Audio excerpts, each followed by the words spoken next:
Well, Lala, thanks so much for taking the time to chat. Do you want to quickly introduce yourself? Sure. Thank you, Allan, for having me on your podcast. I'm Lala Gavgavian. I'm the COO and president of Digital Domain. I've been here for 16 years and worked at one other studio, which was Industrial Light and Magic, for 10 years prior to that. So it's been a fun ride. That's right, tiny little one. It seems like you got a good track record so far. Just kind of curious, diving in. I'm always fascinated by everyone's background, like how they first got involved in visual effects. For you, did you always imagine yourself in some kind of creative career, and how did you first get started? I've always been in the people business. And prior to getting into the industry, I was actually in banking operations, being on the front of the house at all banks, various banks over in Marin County in the Bay Area. And I just always sort of gravitated towards customer service and support and, giving the best sort of experience to clients. So it was actually accidental. From banking, I actually went to the quasi-public sector, working for a fire department, doing the same thing. I was helping recruit some of the firemen, having them go through the stress tests and all that good stuff, and doing a lot of sort of accounting, general sort of HR functions. And one of the captains there said, you really need to get out of this industry, and I think I have the perfect opportunity for you. And he introduced me to his associate over at ILM, who happened to be the VP of HR there. And I went and interviewed for a recruiting coordinator role, in this very obscure location in San Rafael. I didn't even know they existed there. It was sort of hidden in plain sight. Yep.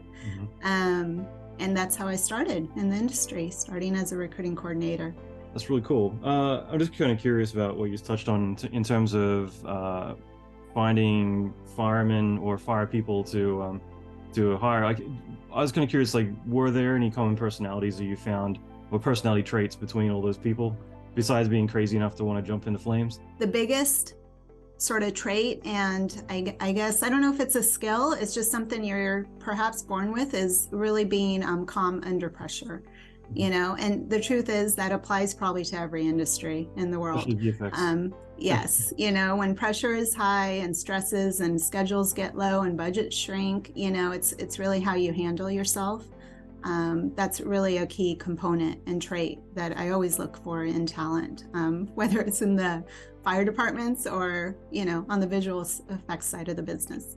I love that. I was curious too, for you, when you first went on to ILM, what was it like back then, and what was the headcount back then too? Oh gosh. So it's interesting. One of the first company meetings I remember attending, Jim Morris was actually in C Theater there. And he, it was sort of a monthly thing that they would do and go through the things we're bidding on and whatnot. The one sentence he said that still sticks with me 26 years later is that at the time, ILM accounted for almost 75% of all the visual effects work in the industry. They were the premier house doing most of the visual effects, and that really was mind-blowing. And since then, wow, it's changed so much. The industry has, we did a little exercise seeing all the little studios that spawned off of ILM and everyone that left and founded all the different studios out there that are now mainstream, prominent, studios. So it's changed a lot. But back then it was, there were only a few handful of people that could do the level of VFX that was required. Yeah, I started working in CG, I think it was 96, around that time, and I'm originally from Australia, and it's kind of the same thing. There was like one game studio back then that pretty much spawned the entire industry, so that's at least how I can relate to it. But it's kind of interesting because you have a place that attracts all the best talent in the world, or in my case, the country, but from there, people splinter off and go on their own endeavors, and you kind of see this whole culmination happen over time. So it's pretty fascinating to kind of see what spawns from this kind of commonality between all the people. Most definitely, and all the experiences, being able to migrate them and build, core competencies across the globe is quite amazing. It's somebody needs to do a film about our industry. Absolutely. Touching more on ILM initially, for you, how did the studio change from initially when you came on board all the way to leaving? Like, obviously over time, I'm sure it definitely changed form many times. Besides moving to the Presidio, how much did that change from your perspective? Well, it's interesting. I think ILM, when I first started, it was sort of a grassroots, smaller sort of studio, relatively speaking. We're about Star Wars, that IP, that content. When that was in-house, it was about that project. And while we worked on a lot of other projects, I mean, Star Wars was always a really large shot count and the scope of work and the time frames. I think in the beginning I just remember as a recruiter, I was hiring everyone as a staff employee. Is like what the concept of project hires coming in for specific shows really didn't exist at that time. So everybody was staff coming in, come and be part of the core team. Over time, as schedules compressed and production shoots were smaller, it became harder to be able to project out exactly what you needed more than 6 months at a time, because things were starting to move so fast. And I think from the time I started there to the time I left, the industry really went through a transformation in that regard.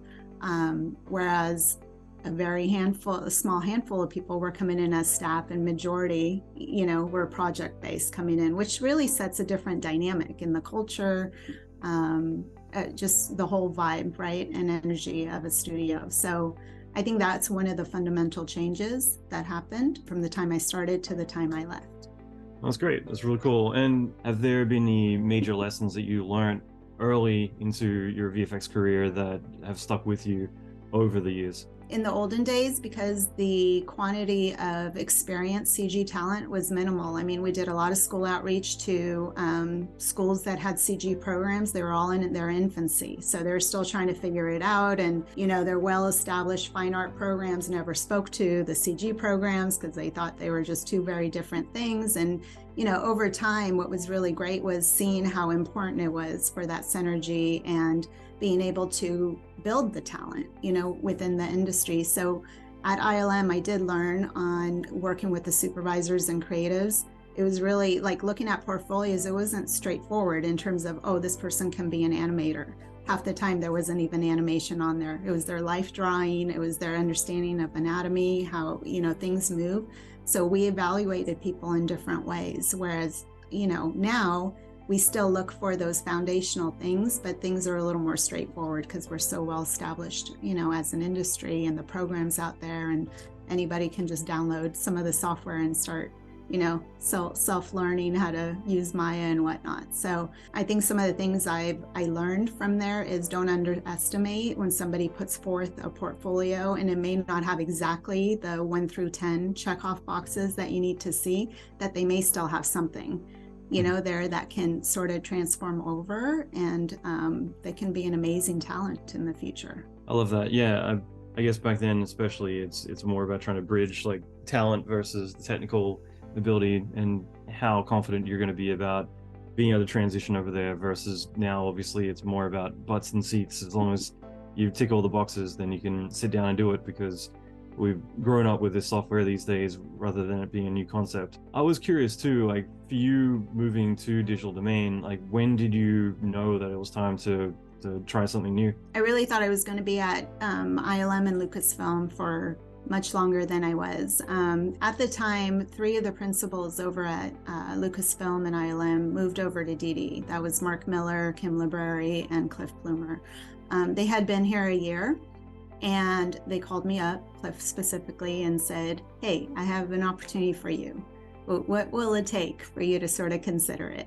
And, at the time, I actually had been invited to transfer over to Lucasfilm Animation to help build out the Singapore studio. And, at the time we had just, I think, completed 1 season of Clone Wars and whatnot. So it was really interesting getting that side of the business, the more animation centric versus live action VFX. And, we started embarking on a pursuit for a digital feature at Lucasfilm, and we were building the teams, and something happened along the way, as it does with some of these productions, and it got shelved. So that was sort of the perfect opportunity to think about sort of exploring something new. And at the time, Kim was coming over to establish the games division here at DD, that, his idea of converging real-time workflows with visual effects and games, and sort of, come up with a project. So yes, yes, exactly. They offered me to come over and help drive and build those teams, which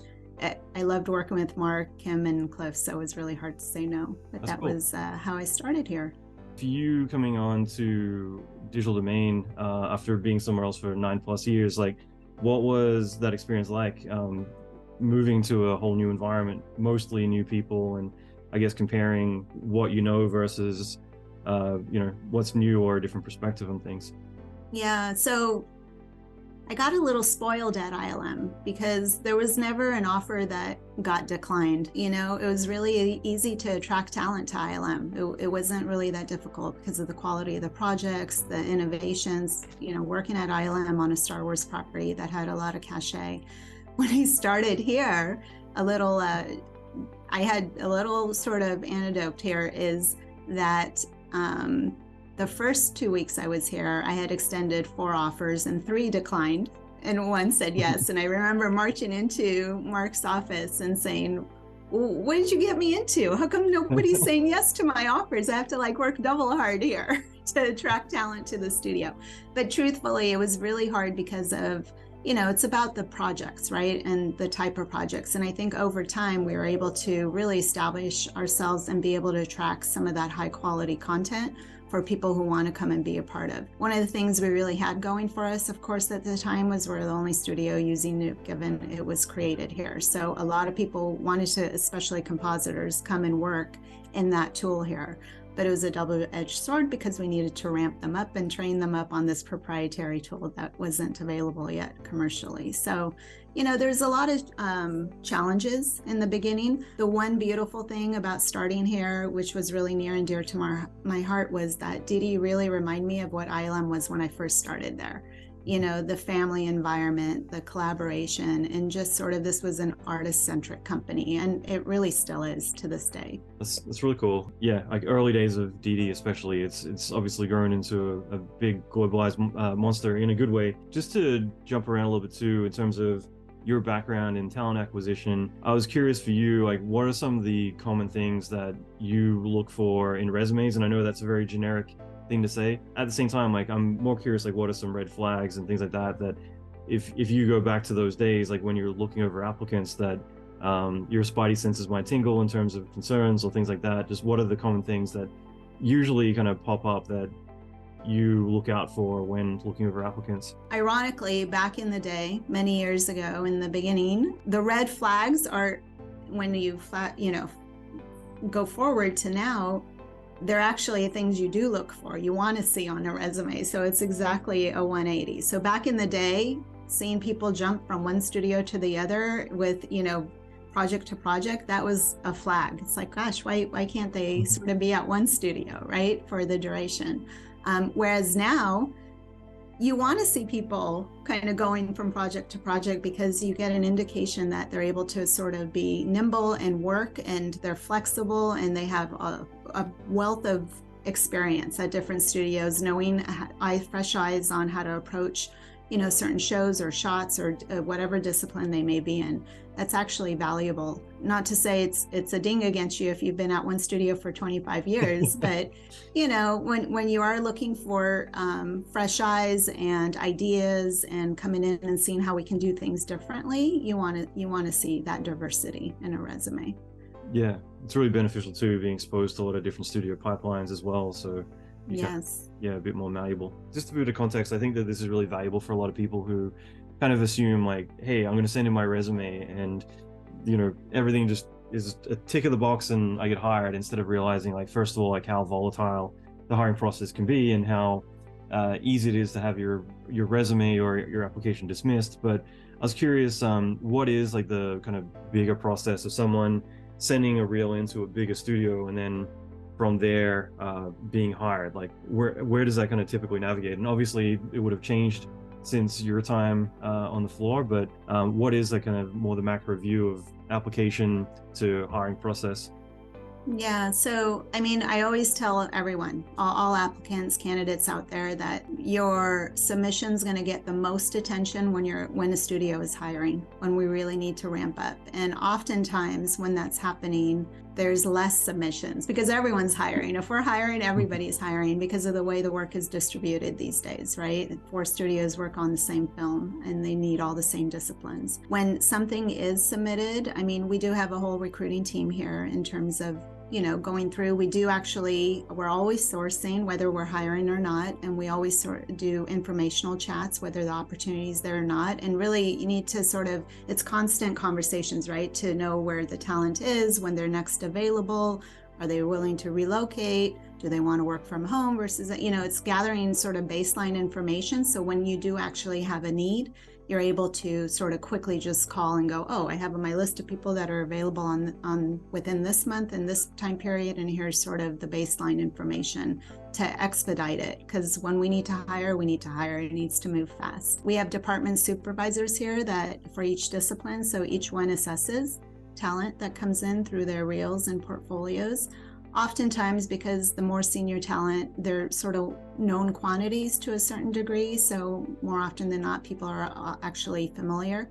And of course, we always sort of look to rehires of people who've been here because they're just a faster ramp up. But more recently, just based on our boom, that everyone's experienced the last couple of years, we've been far more open, bringing in more entry level and junior talent, whereas majority of our percentage of talent is in the mid to senior range.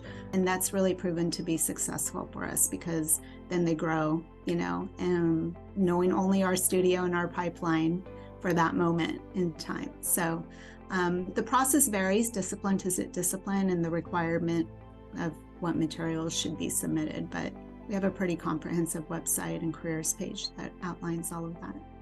And not necessarily a hiring question, but just from your decades of experience, I'm curious what your thoughts are on soft skills versus hard skills. Because especially in visual effects, I feel like people tend to really lean towards the hard skills, that if I just know the software and I'm a badass, then I got carte blanche. But what's your opinion in general, whether it's more working with your peers or hiring or just over the years of working with so many diverse talents?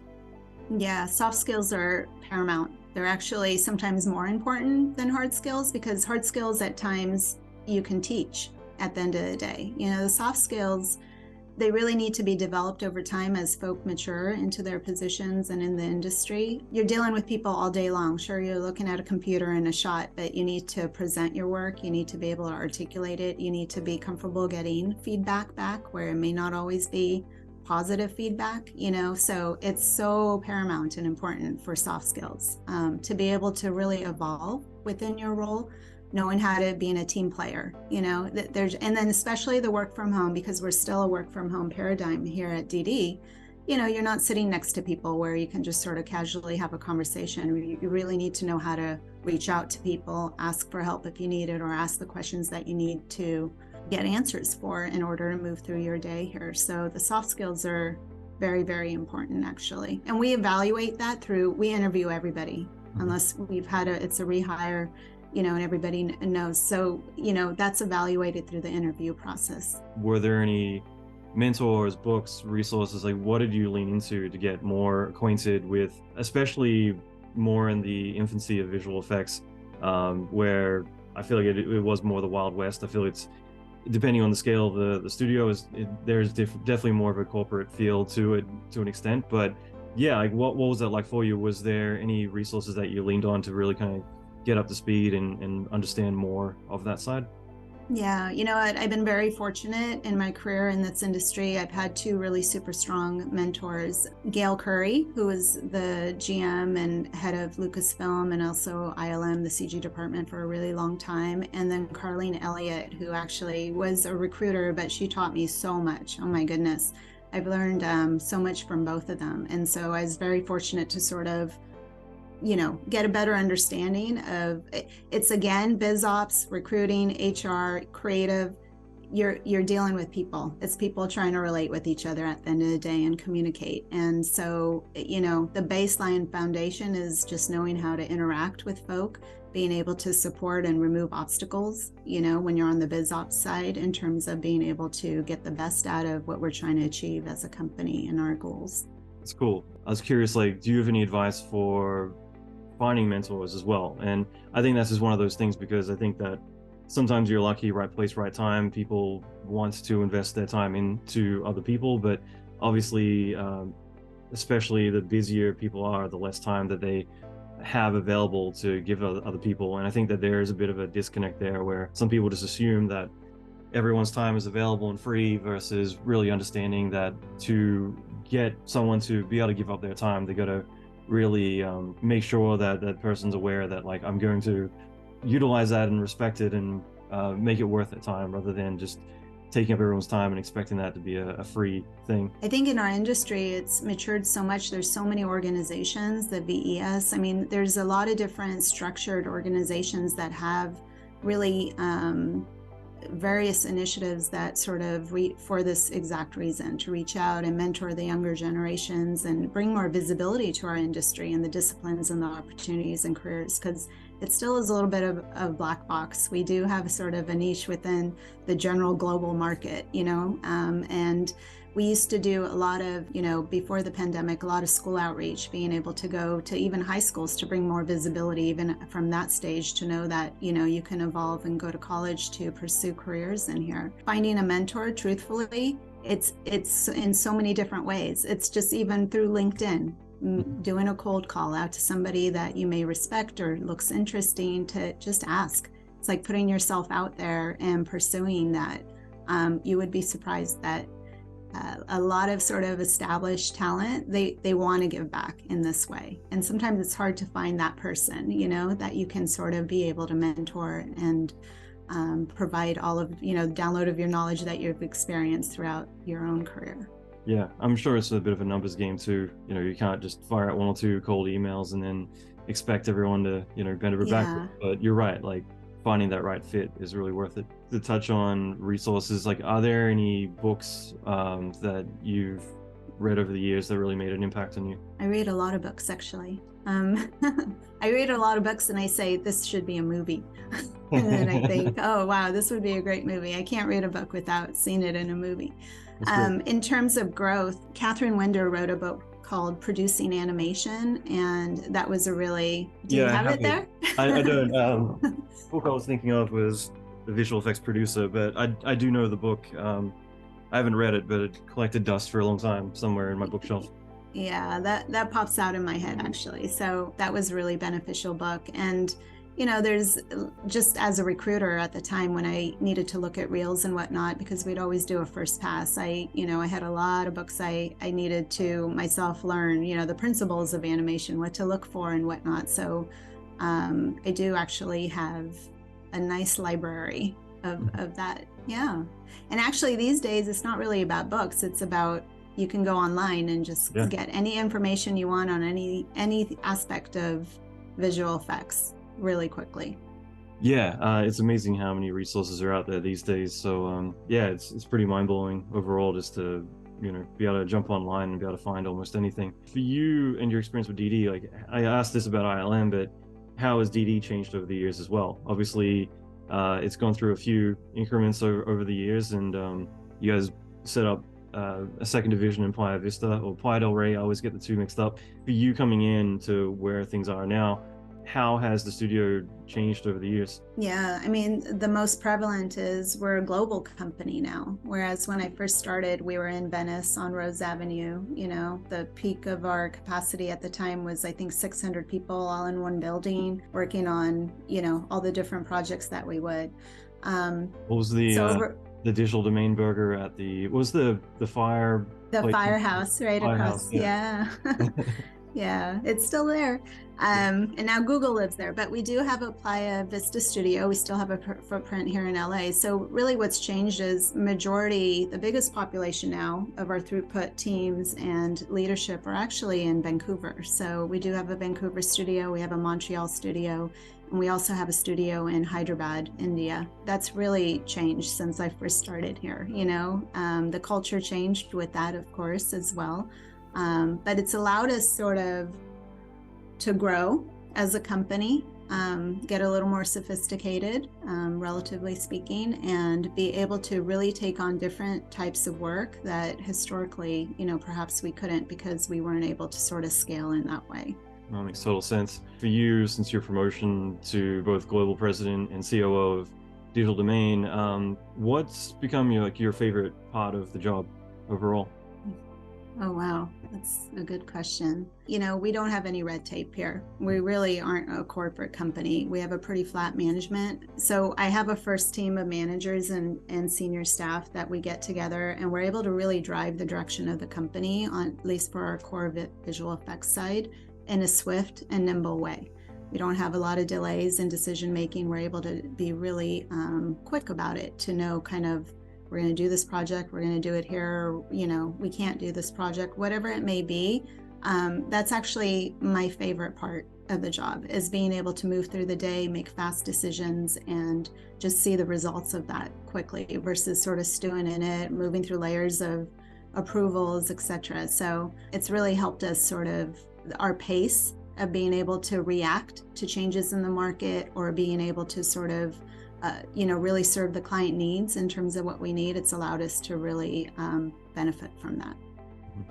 That's great. And I guess you were talking also about globalization earlier, and with COVID as well, where a lot more people are able to work from home and more globally versus just typically tapping into Vancouver market or LA market. What's that been like for you guys as you navigated through, let's say, COVID, and also beyond that, like post-COVID, where now you have a proven kind of remote working solution where people can work from home and not have to go through the visa pains that myself and others have always had to go through? Yeah. So it's really been wonderful for us, because it's opened opportunities to talent that historically we didn't have access to, for all the reasons you just named.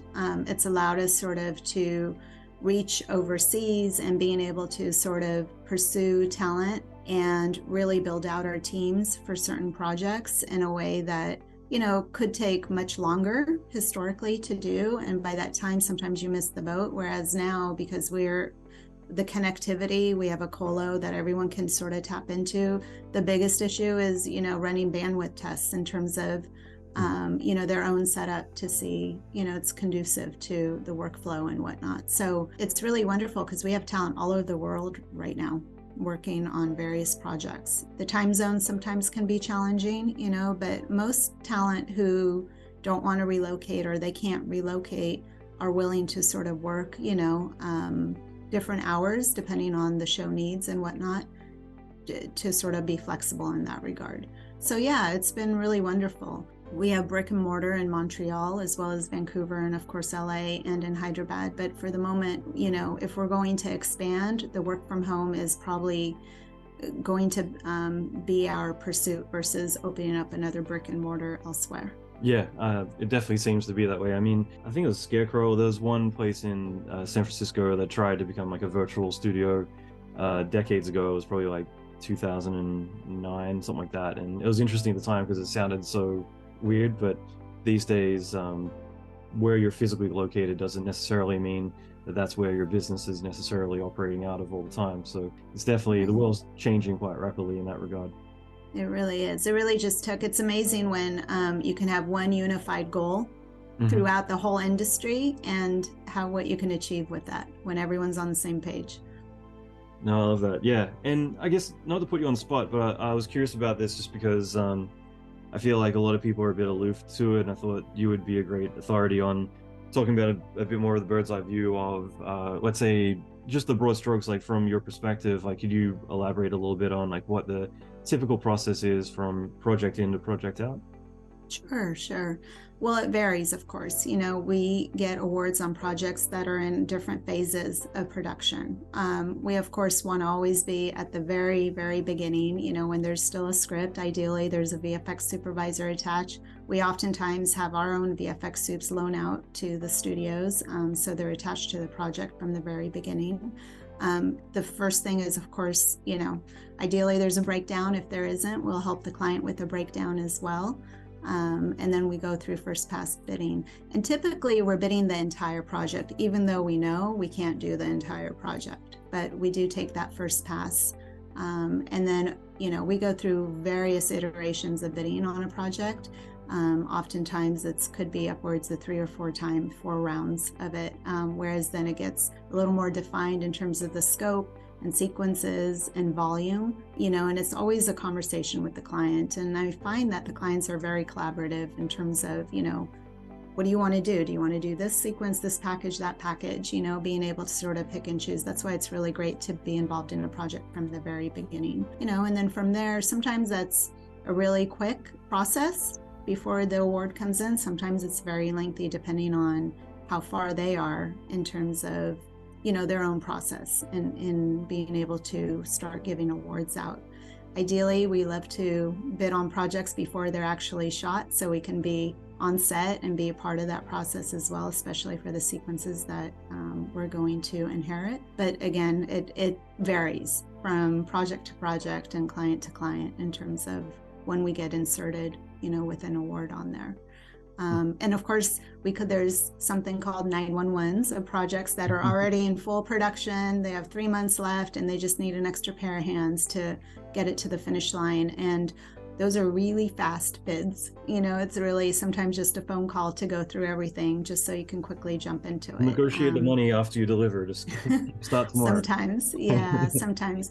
But with new projects, it goes through iterations. So you bid, you get awarded on that, then you get turnovers, and then you bid again because now you actually have plates and you're able to really, get more defined on what it's going to take. And then there's a conversation. Sometimes there's omits, there's new replacement work. It really varies. No two projects honestly are the same. They really go through a variety of different denominators from start to finish. It's remarkable when you go to a film, you see everybody that is associated with getting that film done. It's a very interesting observation because, behind the scenes from pre-pro to final delivery, it's like sort of organized chaos in terms of putting a movie together. Yeah, it's funny because, I'm sure you and I both will sit through the credits at the end of a movie, just more of anything to, see people's names. It's like, oh, that's where so-and-so is these days. And I'm always curious. I've never asked anyone, but I'm always curious to see people who are sticking around, who are clearly not working in this industry, and like what their motivation is to be sitting all the way through these massive credits, if anything, just to realize like how big the machine can be sometimes. Like literally, thousands, tens of thousands of people involved in one production for years at a time. It's pretty fascinating. It is. My theory is everyone's assuming there's a little clip at the end, so they're waiting for that, because I do notice more and more that a lot of people stay to watch the full credits. Yeah, you're absolutely right. I think that Marvel's done a great job at conditioning us to stick around for that little extra snippet. And something you mentioned before, just in terms of different services such as having an internal VFX supervisor. Obviously, you guys have offered 360 services for a lot of things. So like one thing that DD had done that was pretty unique at the time was having directors being able to be loaned out for productions, commercials, things like that. That would have been around your time coming on that they started to implement that idea. So I was curious for you, like, what was that like starting to surface that idea of like, hey, we should have some of our award-winning directors be able to offer their services to different productions and to different studios and things like that? Yeah, it's proven to be successful for us over time. I mean, that predominantly happened through our commercials and advertising unit and business vertical versus our features side.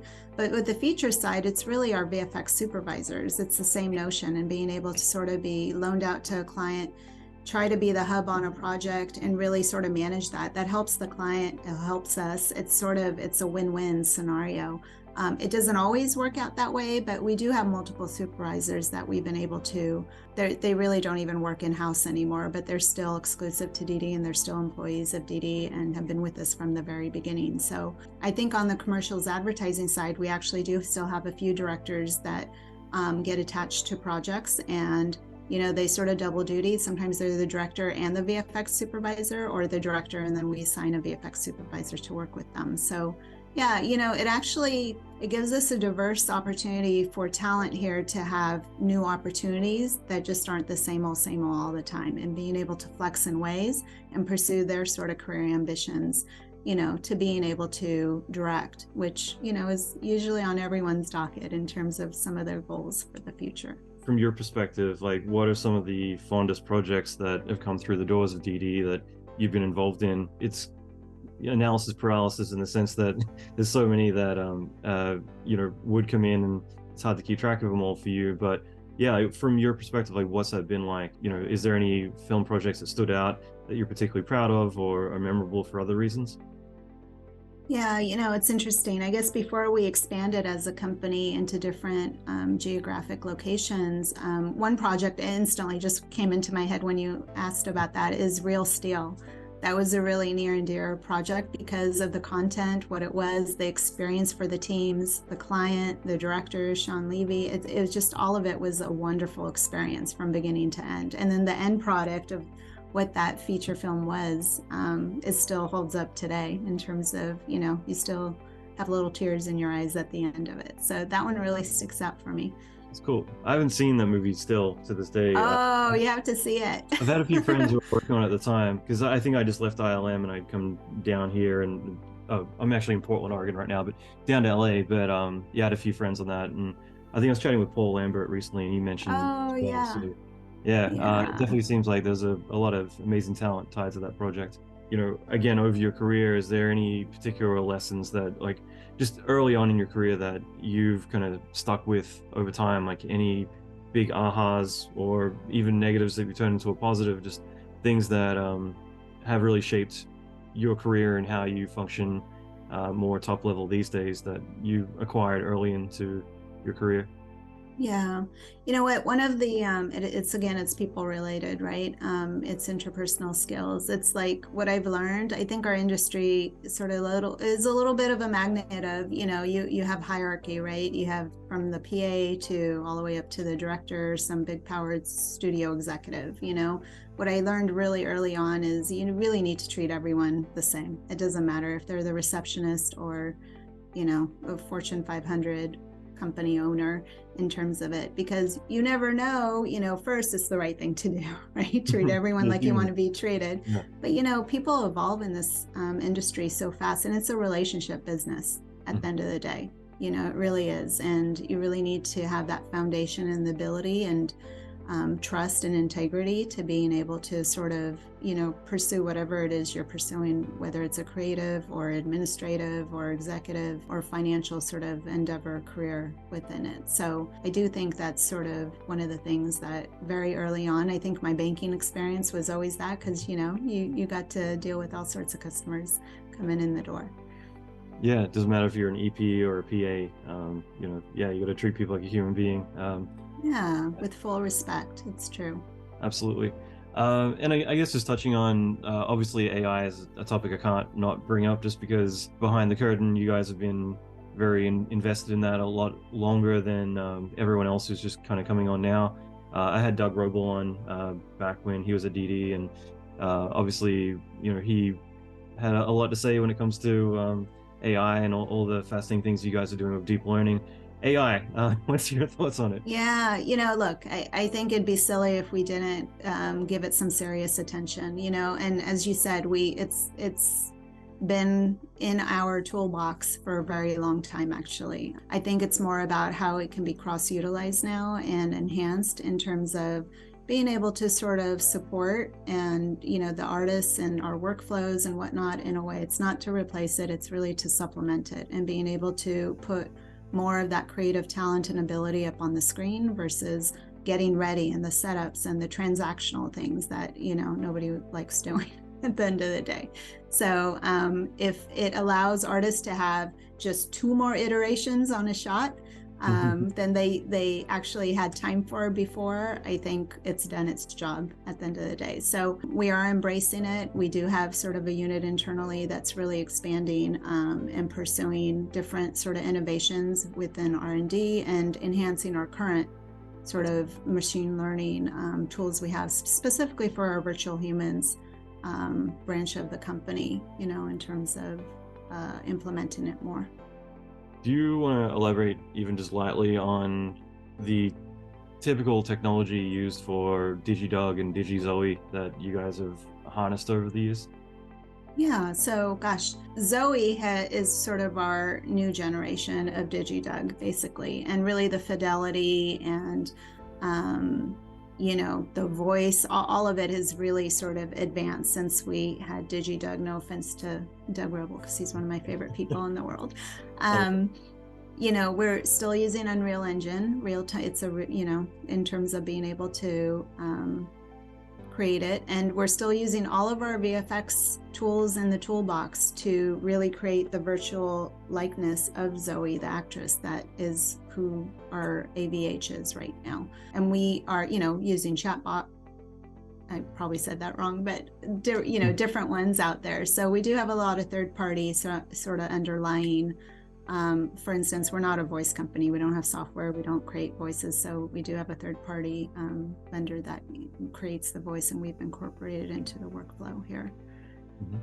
That's cool. And I guess just to touch on this too, because I think it's such an important topic. We've had, in the past, we did a Women in Leadership panel for the podcast, as well as one for Women in VFX. And I've always felt it's really important to touch on that subject because at least for me, when I first started, it was very male dominated, and I feel like over time it's started to get a lot more diverse. I'm curious for you, what's that experience been like from early days of being a woman in the VFX industry, and how it's changed over time? Like, do you feel like things are starting to catch up a little bit, or do you feel like it's still got a long way to go?